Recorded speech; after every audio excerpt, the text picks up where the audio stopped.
Bienvenidos a Giro en U. Encantada de estar con ustedes. Mi nombre es Tatiana Moreno y en compañía de David Uribe vamos a realizar un análisis de la reforma pensional que plantea el gobierno, con el punto de vista de nuestro entrevistado, del cual les hablaremos más adelante. Ahora hablemos de este tema tan importante para la sociedad, donde surgen cuestionamientos como: ¿la reforma pensional me afecta o me beneficia? La reforma pensional propuesta por el presidente Gustavo Petro se centra en garantizar pensiones dignas para todos los ciudadanos, especialmente para aquellos de bajos recursos y trabajadores informales. Esto puede implicar cambios en el sistema actual, como aumentar las contribuciones del Estado o implementar medidas para mejorar la cobertura y la equidad en el sistema de pensiones. Sin embargo, el impacto y la viabilidad de esta reforma dependerán de diversos factores, como su financiamiento, el consenso político y la capacidad de implementación. Mi nombre es David Uribe. El gobierno Petro logró aprobar en el Senado su reforma pensional. Aunque faltan 2 debates más en Cámara, está cerca de hacerse realidad y significaría el mayor cambio al sistema en décadas. Entre los puntos más destacados es que los fondos privados y el público, Colpensiones, dejarán de competir y más bien se complementarán en el llamado sistema de pilares. Además, la administración de los ahorros de la gente quedará en manos del Banco de la República y no de Colpensiones. Y la reforma le baja progresivamente el tiempo de pensión a las mujeres. Por otro lado, esta reforma aplicará a mujeres con menos de 750 semanas cotizadas y a hombres con menos de 900 semanas. Si usted tiene más, le aplicarán las reglas de hoy. Este es el aporte que recibimos del docente de los programas Trabajo Social y Comunicación Social y Periodismo de la Universidad Uniminuto con sede en Girardot, Andrés Olivar, politólogo de la Universidad Javeriana y graduado del programa de Comunicación Social y Periodismo de la Universidad Uniminuto Centro Regional Girardot. Hablando desde un punto de vista especial dentro de la reforma pensional, centrándose en que los jóvenes serán quienes la asuman, ¿cree usted que este va a ser un motivo por el cual se va a seguir presentando la informalidad y el desempleo en Colombia? Bueno, una reforma pensional forzosamente tiene que ir de la mano de una reforma laboral. Es decir, el propósito de la reforma pensional es que se pensione más gente, porque en este momento en Colombia solo 1 de cada 5 personas se pensiona, y 2, el propósito del gobierno también, según ellos han manifestado, es darle un subsidio pensional a personas de la tercera edad que no lograron la pensión y que están en las capas sociales o en los estratos sociales más vulnerables.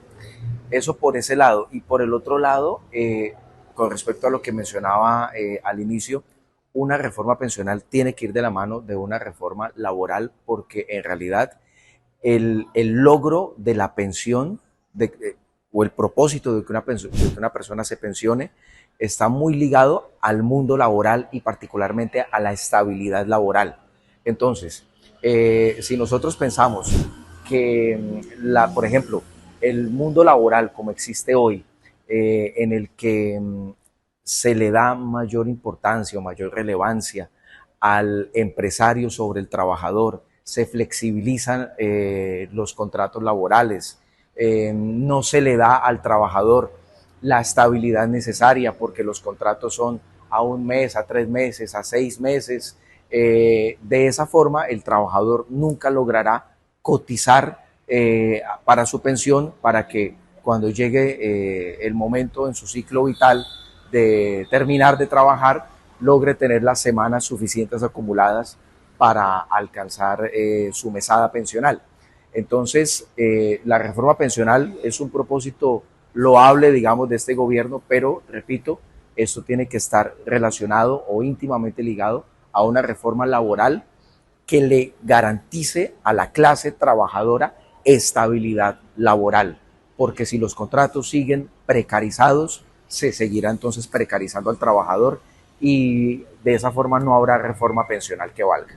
Ahora, Andrés, ¿ve usted viable que el manejo de los recursos financieros los realice el Banco de la República? Esta pregunta está muy relacionada con un dilema, no sé si un falso dilema, que ha profundizado de alguna forma la llegada de este gobierno, y es esa distinción entre lo público y lo privado, entre el Estado y el mercado, o sobre quién es mejor gerente, si para manejar los recursos públicos, si el Estado o el sector privado.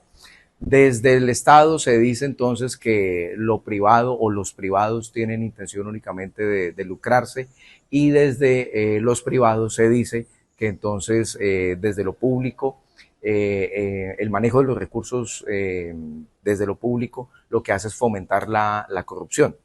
Y pues ambas posturas digamos que presentan posiciones extremistas en cuanto al manejo de los recursos. En cuanto a lo que se quiere hacer con el manejo de los recursos pensionales por parte del Banco de la República, puede llegar a considerarse un acierto, pero también hay que ponerle la lupa a esa medida, porque desde la creación del Banco de la República con la Constitución del 91, la función exclusiva del Banco de la República, pues además de acuñar y emitir el papel moneda, es el control de la inflación. Esas son las dos principales funciones del Banco de la República. Agregarle esta tercera función del manejo de los recursos, de las pensiones de los colombianos, particularmente de los fondos públicos, pues es una función adicional que en principio uno puede pensar que es una decisión acertada, pues los miembros de la Junta del Banco de la República son personas que suelen no tener ningún tipo de tacha moral con respecto al manejo de los recursos. Ahora, de cualquier forma, será muy importante que desde que esto empiece a regir, pues la Contraloría y la Procuraduría como entes de control estén ahí muy vigilantes para entonces fiscalizar el buen uso de estos recursos. ¿Por qué cree que ha tenido mayor apoyo en las plenarias la reforma pensional que la reforma a la salud? Bueno, esta pregunta es una pregunta muy interesante y la verdad es que tiene muchos puntos de vista por analizar.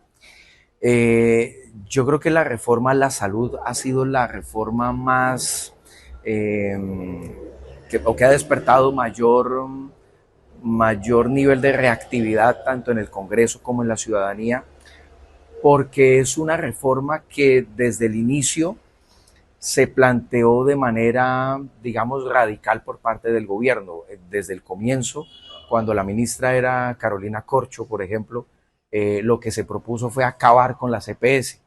Y ese discurso de acabar con la CPS, de alguna forma sembró miedo dentro de la ciudadanía, porque estamos acostumbrados desde los años 90 a un sistema de salud que pues no, este no es el escenario para decir o afirmar si el sistema de salud funciona o no funciona. Lo que quiero decir es que mal que bien, nosotros, los colombianos, hemos estado acostumbrados a cierto sistema de salud y pensar en la idea de acabar con las entidades promotoras de salud se interpretó siempre como un salto al vacío, como algo que no sabemos a dónde va a parar, quiénes van a ser entonces las entidades que van a reemplazar a las EPS, si es que hay algún reemplazo.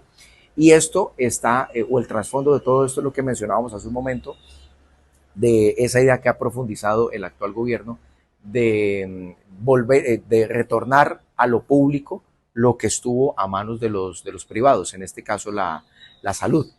Entonces, eso por ese lado, el miedo a la incertidumbre.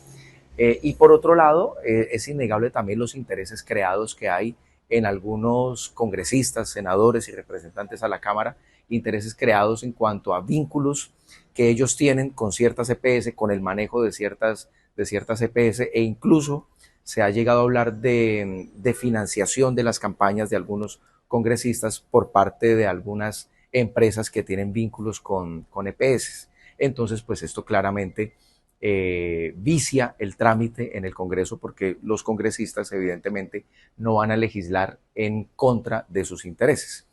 Entonces esas son las dos principales razones por las que la reforma a la salud ha presentado mayores obstáculos que esta reforma pensional, que ha sido mucho más consensuada que la reforma a la salud, y esto también virtud de la ministra de Trabajo, Gloria Inés Ramírez. ¿Qué cree que vaya a pasar con la plata que ya está ahorrada en los fondos privados, el conocido stock? Con la plata de los fondos privados de pensión no va a pasar nada, no va a pasar absolutamente nada. Es decir, esta reforma pensional no pretende acabar con los fondos privados. Las personas que tienen sus ahorros en estos fondos privados de pensiones, esos ahorros seguirán ahí. La cuestión es que con esta reforma pensional lo que se pretende de alguna forma es acabar con la competencia entre Colpensiones, que es el fondo público, y las demás AFP que hacen parte de lo privado. Estos fondos privados seguirán existiendo, quienes quieran seguir cotizando en estos fondos lo podrán seguir haciendo sin ningún inconveniente. Andrés, muchas gracias por su tiempo y por habernos abierto la posibilidad de tener este espacio. Adelante, Tatiana.